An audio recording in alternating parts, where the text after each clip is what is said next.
আপনারা দেখছেন ব্যাটারি বাজার, কৃষ্ণনগর, নদিয়া।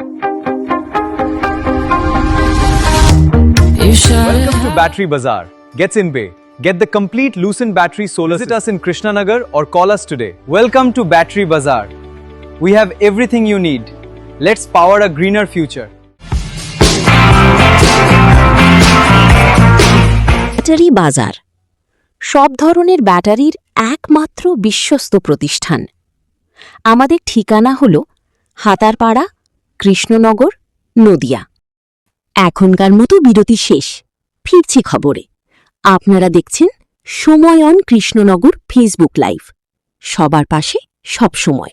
ধন্যবাদ। নদিয়ার কালীগঞ্জের বিধানসভার অন্তর্গত মোলান্দি গ্রামের সেই ছোট্ট মেয়ে তামান্না খাতুনের এবার হত্যার বিচার চেয়ে এসপি অফিসের দ্বারস্থ এসএফআই, ডিওয়াইফাই এবং AIDWA এর সদস্য ও সদস্যরা, এবং আজ কৃষ্ণনগর এসপি অফিসে ডেপুটেশন প্রদান করলেন এসএফআই, ডিওয়াইফাই এবং AIDWA এর সদস্য ও সদস্যরা।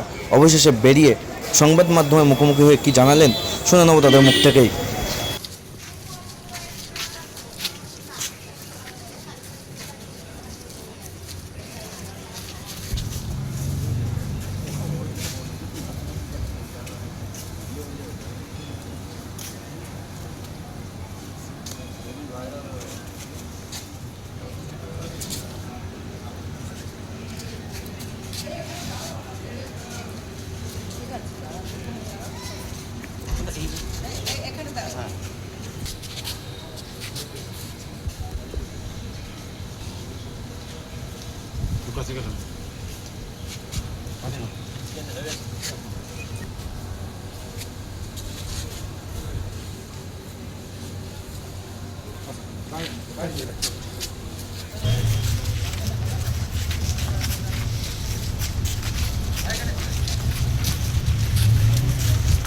আজকে আপনাদের কি কর্মসূচি ছিল?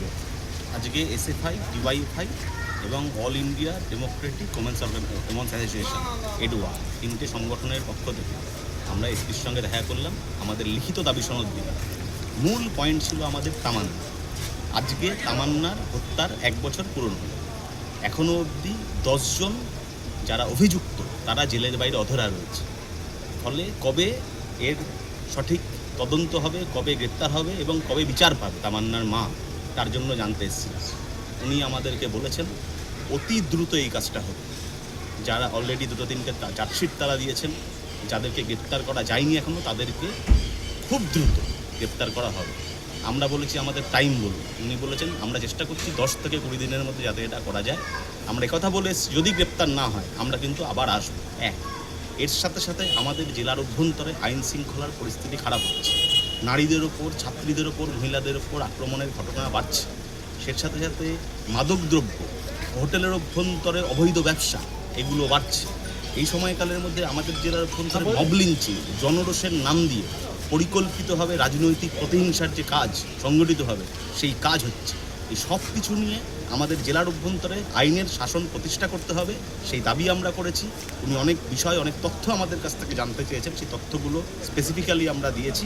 উনি আমাদেরকে আশ্বস্ত করেছেন, বলেছেন যে অতি দ্রুত তারা এই কাজটা করবার চেষ্টা করবেন। আমরা বলেছি আমরা কিন্তু আবার আসব। নতুন সরকার আসার পর 2বার এসপি চেঞ্জ হলো, মানে এটা নিয়ে দুবারই তামান্না মা এসেছিলেন এবং আশ্বাস দিয়েছিলেন। এই 1.5 মাসের মধ্যে 2বার অলরেডি ওনার মা এসে অভিযোগ করে গেছে, আর আজকে আপনারা আসলেন, কি বলবেন? এসপি 2বার চেঞ্জ হয়েছে না 20বার চেঞ্জ হবে, এটা না, নতুন সরকার আসার পর বলছি, এটা আমাদের কাছে খুব একটা বড় ব্যাপার নয়। এসপি চেঞ্জ হতে পারে, কিন্তু সরকারের মানসিকতা কি, সরকারের নীতি কি, তার উপর দাঁড়িয়ে ঠিক হবে এসপি কি কাজ করছে। ওপর থেকে যদি রাইটার্স থেকে যদি বা নবান্ন থেকে যদি সরকার চাবি ঘুরিয়ে দেয়, এখানকার এসপির বাবারও ক্ষমতা নেই এসপি কিছু করবে। ফলে সরকারের নীতি ঠিক করতে হবে। সেই জন্য আমরা যেমন এখানে কাজ করছি, আমরা সরকারের কাছেও প্রয়োজনে যাব অথবা যাবে, সেখানে গিয়ে তাদের সরকারের নীতি গ্রহণের জন্য যে কাজ, সেই কাজ আমরা করব।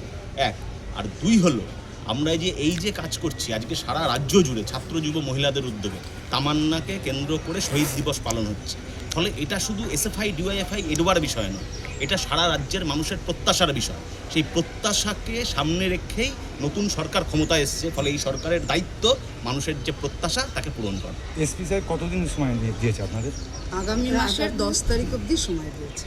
এই 10 তারিখ পার হয়ে গেলে যদি কোনো না কিছু হয় তখন কী করবেন? তাহলে আমরা আবার বৃহত্তর আন্দোলনে যাব। আপনার নাম আর ডেজিনেশন? রুদ্রপ্রসাদ মুখার্জি, সম্পাদক ডিওয়াইএফআই নদিয়া জেলা কমিটি।